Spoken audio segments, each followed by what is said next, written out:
United Kingdom. Chapter 36. Ullathorne Sports, Act 1. The trouble in civilized life of entertaining company, as it is called too generally without much regard to strict veracity, is so great that it cannot but be a matter of wonder that people are so fond of attempting it. It is difficult to ascertain what is the quid pro quo. If they who give such laborious parties, and who endure such toil and turmoil in the vain hope of giving them successfully, really enjoyed the parties given by others, the matter could be understood. A sense of justice would induce men and women to undergo, in behalf of others, those miseries which others had undergone in their behalf.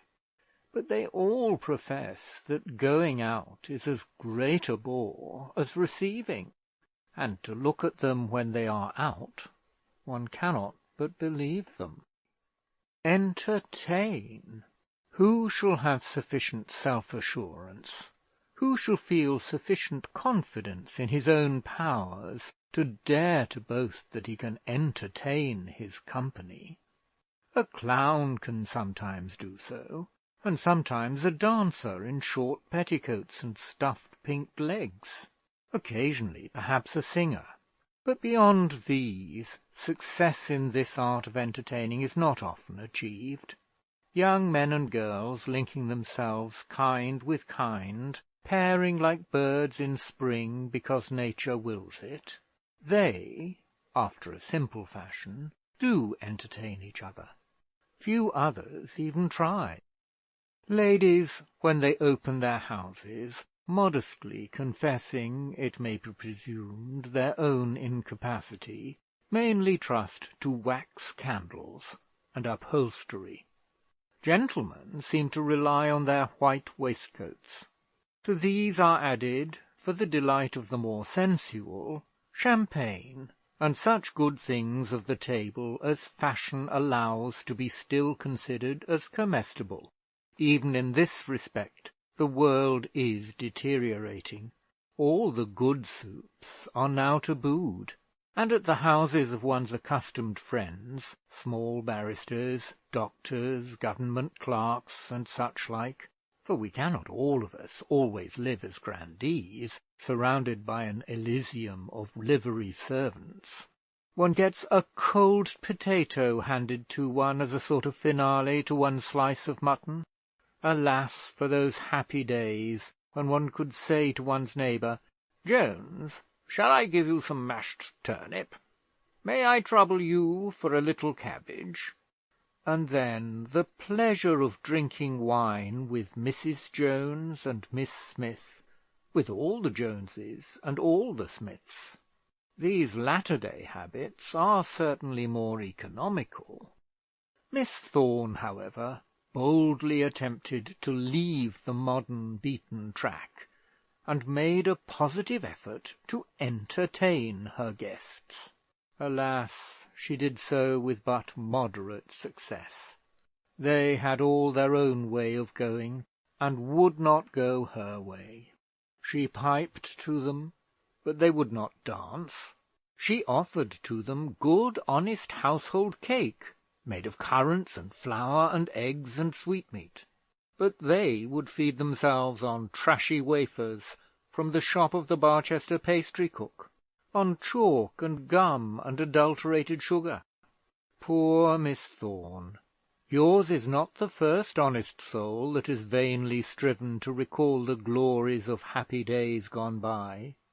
If fashion suggests to a Lady de Courcy that when invited to a déjeuner at 12 she ought to come at 3, no eloquence of thine will teach her the advantage of a nearer approach to punctuality. She had fondly thought that when she called on her friends to come at 12, and specially begged them to believe that she meant it, she would be able to see them comfortably seated in their tents at 2. Vain woman, or rather ignorant woman, ignorant of the advances of that civilization which the world had witnessed while she was growing old. At 12 she found herself alone, dressed in all the glory of the newest of her many suits of raiment, with strong shoes, however, and a serviceable bonnet on her head, and a warm rich shawl on her shoulders. Thus clad, she peered out into the tent, went to the ha-ha, and satisfied herself that at any rate the youngsters were amusing themselves, spoke a word to Mrs. Greenacre over the ditch, and took one look at the quintain. 3 or 4 young farmers were turning the machine round and round, and poking at the bag of flour in a manner not at all intended by the inventor of the game, but no mounted sportsmen were there. Miss Thorne looked at her watch. It was only 15 minutes past 12, and it was understood that Harry Greenacre was not to begin till the half-hour. Miss Thorne returned to her drawing-room rather quicker than was her wont, fearing that the countess might come and find none to welcome her. She need not have hurried, for no one was there. At 12:30 she peeped into the kitchen. At 1:45 she was joined by her brother, and just then the first fashionable arrival took place. Mrs. Clantantram was announced. No announcement was necessary, indeed, for the good lady's voice was heard as she walked across the courtyard to the house, scolding the unfortunate postilion who had driven her from Barchester. At the moment, Miss Thorne could not but be thankful that the other guests were more fashionable, and were thus spared the fury of Mrs. Clantantram's indignation. "Oh, Miss Thorne, look here!" said she, as soon as she found herself in the drawing-room. "Do look at my roquelaure. It's clean spoilt, and for ever. I wouldn't but wear it because I knew you wished us all to be grand to-day, and yet I had my misgivings. Oh dear, it was 25 shillings a yard."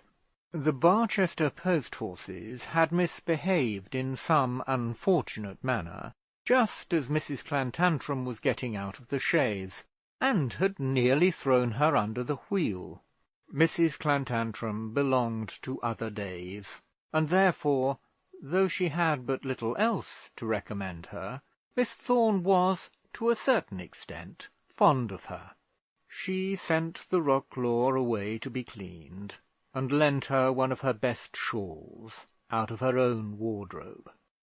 The next comer was Mr. Arabin, who was immediately informed of Mrs. Clantantram's misfortune, and of her determination to pay neither master nor postboy, although, as she remarked, she intended to get her lift home before she made known her mind upon that matter.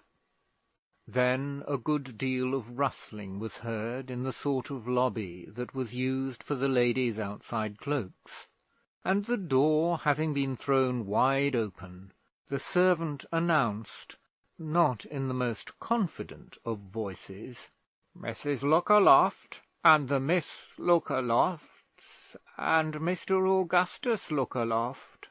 Poor man, we mean the footman, he knew none better that Mrs. Lookaloft had no business there, that she was not wanted there, and would not be welcome.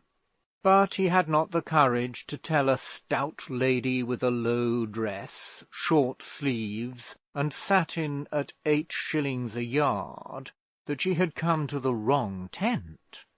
He had not dared to hint to young ladies with white dancing shoes and long gloves that there was a place ready for them in the paddock.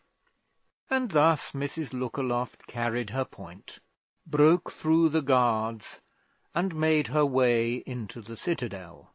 That she would have to pass an uncomfortable time there she had surmised before, but nothing now could rob her of the power of boasting that she had consorted on the lawn with the squire and Miss Thorne, with a countess, a bishop, and the county grandees, while Mrs. Greenacre and such like were walking about with the ploughboys in the park. It was a great point gained by Mrs. Lookaloft, and it might be fairly expected that from this time forward the tradesmen of Barchester would, with undoubting pens, address her husband as T. Lookaloft, Esquire. Mrs. Lookaloft's pluck carried her through everything, and she walked triumphant into the Ullathorne drawing-room. But her children did feel a little abashed at the sort of reception they met with. It was not in Miss Thorne's heart to insult her own guests, but neither was it in her disposition to overlook such effrontery. "Oh, Mrs. Lookaloft, is this you?" said she. "And your daughters and son?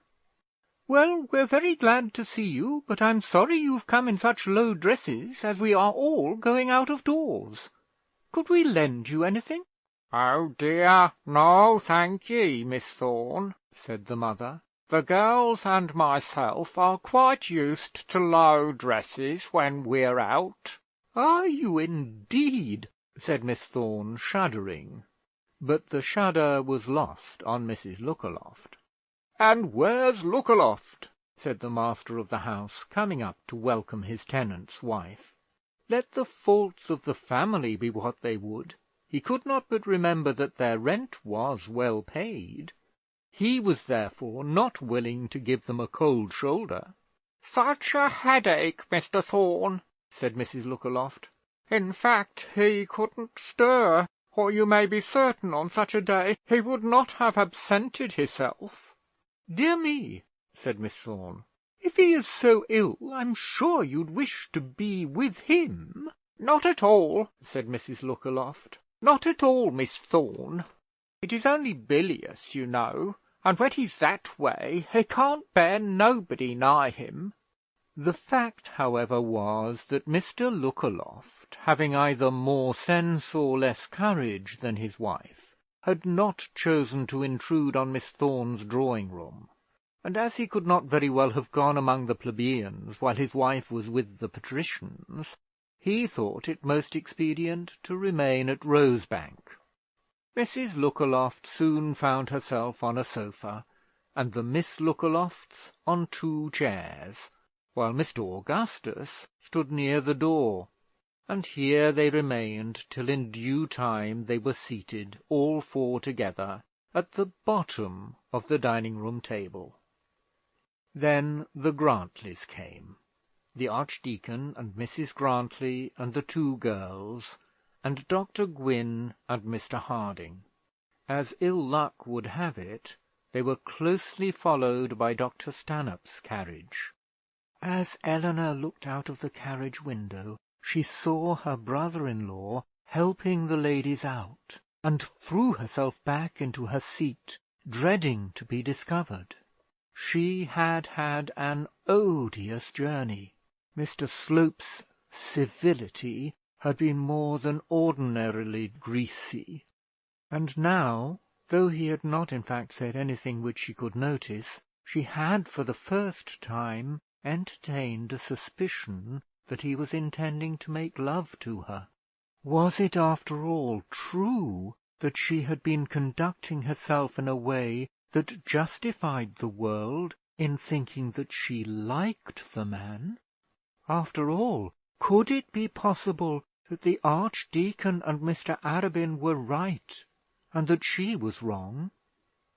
Charlotte Stanhope had also been watching Mr. Slope, and had come to the conclusion that it behoved her brother to lose no further time if he meant to gain the widow. She almost regretted that it had not been contrived that Bertie should be at Ullathorne before them. Dr. Grantley did not see his sister-in-law in company with Mr. Slope, but Mr. Arabin did. Mr. Arabin came out with Mr. Thorne to the front door to welcome Mrs. Grantley, and he remained in the courtyard till all their party had passed on. Eleanor hung back in the carriage as long as she well could, but she was nearest to the door, and when Mr Slope, having alighted, offered her his hand, she had no alternative but to take it. Mr Arabin, standing at the open door while Mrs Grantly was shaking hands with someone within, saw a clergyman alight from the carriage, whom he at once knew to be Mr Slope, and then he saw this clergyman hand out Mrs Bold. Having seen so much, Mr Arabin, rather sick at heart, followed Mrs Grantly into the house. Eleanor was, however, spared any further immediate degradation, for Dr Stanhope gave her his arm across the courtyard, and Mr Slope was fain to throw away his attention upon Charlotte. They had hardly passed into the house, and from the house to the lawn, when, with a loud rattle and such noise as great men and great women are entitled to make in their passage through the world, the Proudies drove up. It was soon apparent that no everyday comer was at the door. One servant whispered to another that it was the bishop, and the word soon ran through all the hangers-on and strange grooms and coachmen about the place. There was quite a little cortège to see the bishop and his lady walk across the courtyard, and the good man was pleased to see that the church was held in such respect in the parish of St Ewold's. And now the guests came fast and thick, and the lawn began to be crowded, and the room to be full. Voices buzzed, silk rustled against silk, and muslin crumpled against muslin. Miss Thorne became more happy than she had been, and again bethought her of her sports. There were targets and bows and arrows prepared at the further end of the lawn. Here the gardens of the place encroached with a somewhat wide sweep upon the paddock, and gave ample room for the doings of the toxophilites. Miss Thorne got together such daughters of Diana as could bend a bow, and marshalled them to the targets. There were the Grantly girls, and the Proudie girls, and the Chadwick girls, and the two daughters of the Burley chancellor, and Miss Knowle. And with them went Frederick, and Augustus Chadwick, and young Knowle of Knowle Park, and Frank Foster of the Elms, and Mr Vellum Deeds, the dashing attorney of the High Street, and the Rev. Mr Green, and the Rev. Mr Brown, and the Rev. Mr White, all of whom, as in duty bound, attended the steps of the three Miss Proudies. "Did you ever ride at the Quintain, Mr Foster?" said Miss Thorne, as she walked with her party across the lawn. "The Quintain?" said young Foster, who considered himself a dab at horsemanship. "Is it a sort of gate, Miss Thorne?" Miss Thorne had to explain the noble game she spoke of, and Frank Foster had to own that he never had ridden at the Quintain. "Would you like to come and see?" said Miss Thorne. "There'll be plenty here, you know, without you, if you like it." "Well, I don't mind," said Frank. "I suppose the ladies can come too." "Oh yes," said Miss Thorne, "those who like it. I have no doubt they'll go to see your prowess, if you'll ride, Mr Foster."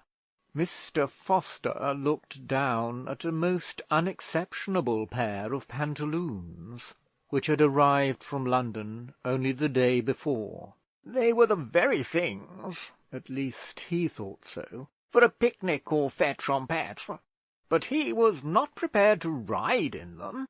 Nor was he more encouraged than had been Mr Thorne by the idea of being attacked from behind by the bag of flour, which Miss Thorne had graphically described to him. "Well, I don't know about riding, Miss Thorne," said he. "I fear I'm not quite prepared." Miss Thorne sighed, but said nothing further.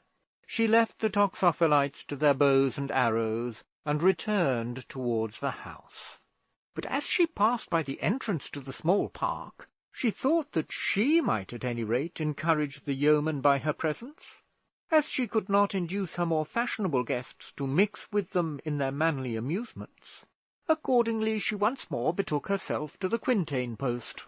Here, to her great delight, she found Harry Greenacre ready mounted, with his pole in his hand, and a lot of comrades standing round him, encouraging him to the assault. She stood at a little distance, and nodded to him in token of her good pleasure. "Shall I begin, ma'am?" said Harry, fingering his long staff in a rather awkward way, while his horse moved uneasily beneath him, not accustomed to a rider armed with such a weapon.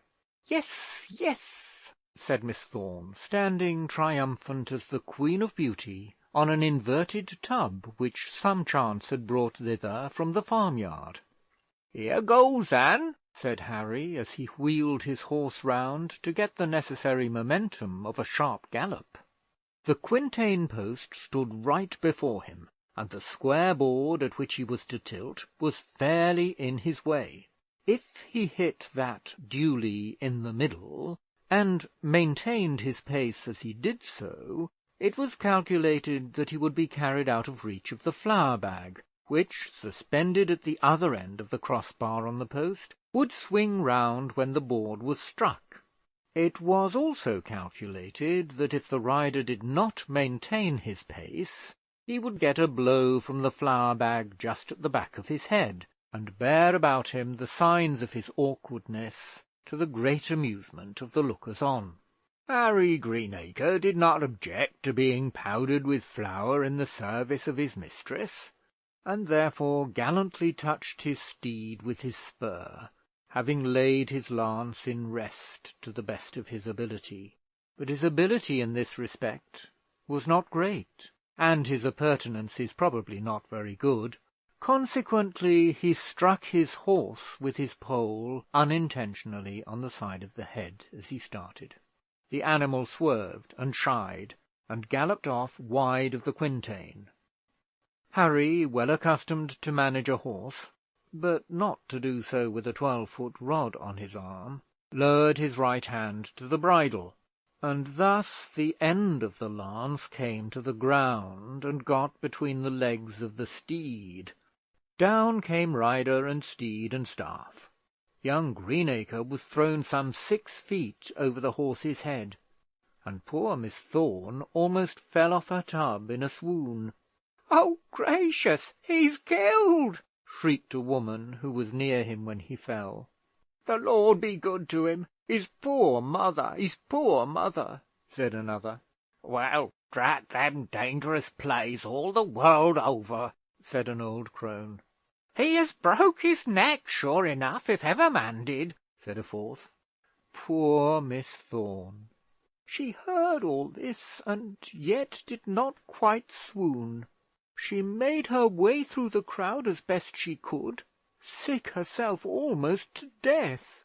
Oh, his mother, his poor mother! How could she ever forgive herself?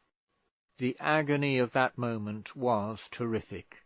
She could hardly get to the place where the poor lad was lying, as 3 or 4 men in front were about the horse, which had risen with some difficulty. But at last she found herself close to the young farmer. "Has he marked himself? For heaven's sake, tell me that!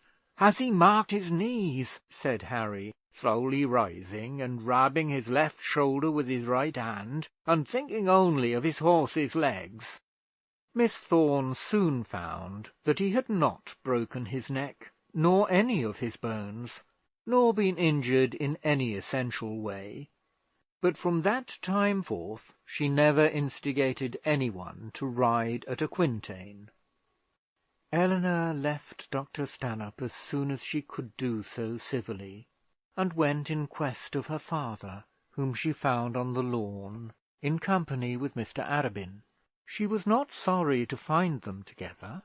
She was anxious to disabuse, at any rate, her father's mind as to this report which had got abroad respecting her, and would have been well pleased to have been able to do the same with regard to Mr. Arabin.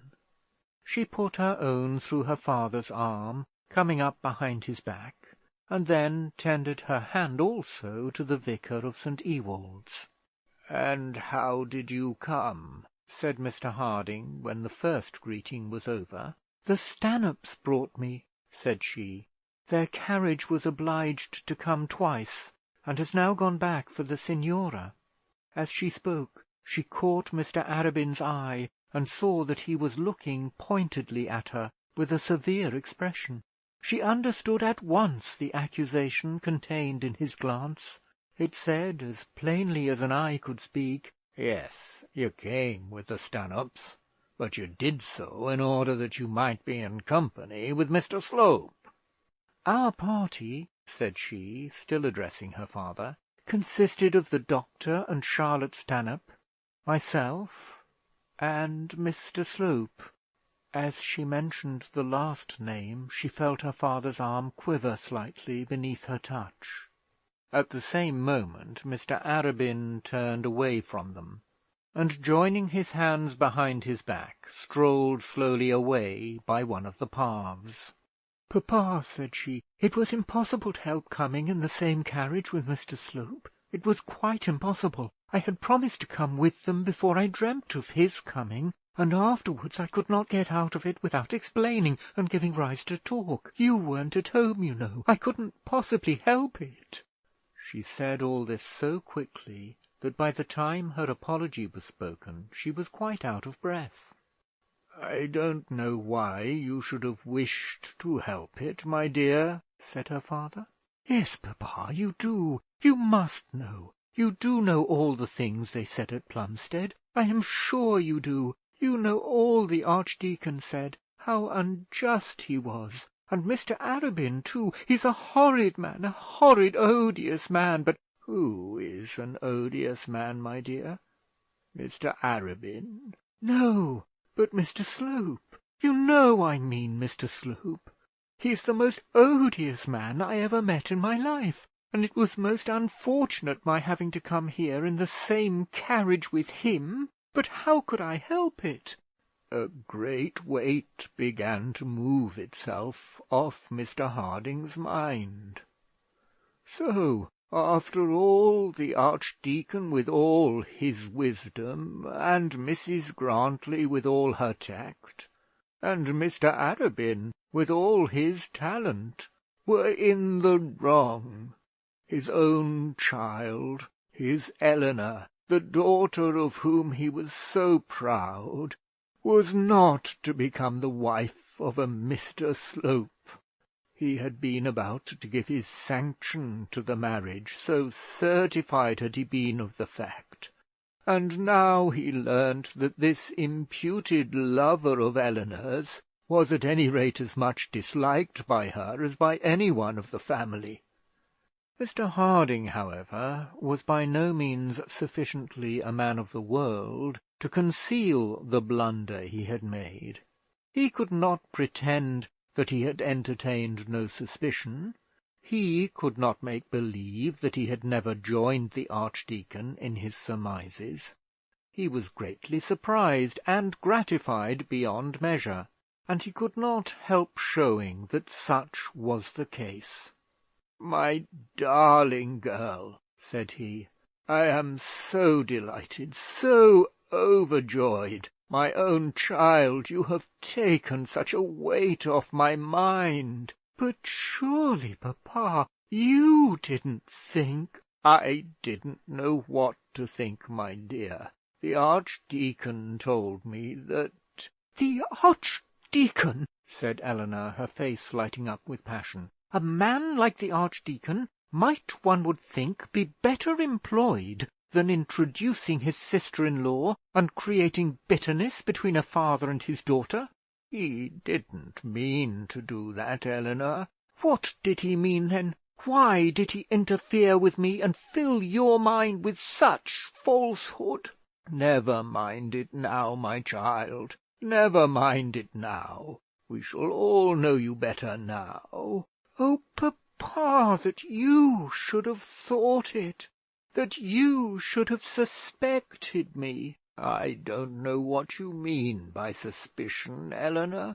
There would be nothing disgraceful, you know, nothing wrong in such a marriage, nothing that could have justified my interfering as your father. and Mr Harding would have proceeded in his own defence to make out that Mr Slope, after all, was a very good sort of man, and a very fitting second husband for a young widow, had he not been interrupted by Eleanor's greater energy. "It would be disgraceful," said she. "It would be wrong. It would be abominable. Could I do such a horrid thing, I should expect no one to speak to me. Ugh!" And she shuddered as she thought of the matrimonial torch which her friends had been so ready to light on her behalf. "I don't wonder at Dr Grantly. I don't wonder at Susan. But, oh, papa, I do wonder at you. How could you? How could you believe it?" Poor Eleanor, as she thought of her father's defalcation, could resist her tears no longer, and was forced to cover her face with her handkerchief. The place was not very opportune for her grief.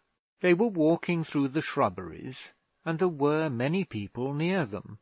Poor Mr Harding stammered out his excuse as best he could, and Eleanor, with an effort, controlled her tears, and returned her handkerchief to her pocket. She did not find it difficult to forgive her father, nor could she altogether refuse to join him in the returning gaiety of spirit to which her present avowal gave rise. It was such a load off his heart to think that he should not be called on to welcome Mr Slope as his son-in-law.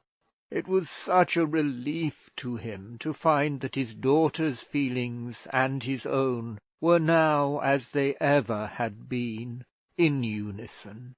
He had been so unhappy for the last 6 weeks about this wretched Mr Slope. He was so indifferent as to the loss of the hospital, so thankful for the recovery of his daughter, that, strong as was the ground for Eleanor's anger, she could not find it in her heart to be long angry with him. "Dear papa," she said, hanging closely to his arm, "never suspect me again. Promise me that you never will. Whatever I do, you may be sure I shall tell you first. You may be sure I shall consult you." And Mr Harding did promise, and owned his sin, and promised again. And so, while he promised amendment, and she uttered forgiveness, they returned together to the drawing-room windows. And what had Eleanor meant when she declared that whatever she did, she would tell her father first? What was she thinking of doing? So ended the first act of the melodrama which Eleanor was called on to perform this day at Ullathorne. End of chapter 36. Recording by Nick Whitley, Purley, United Kingdom.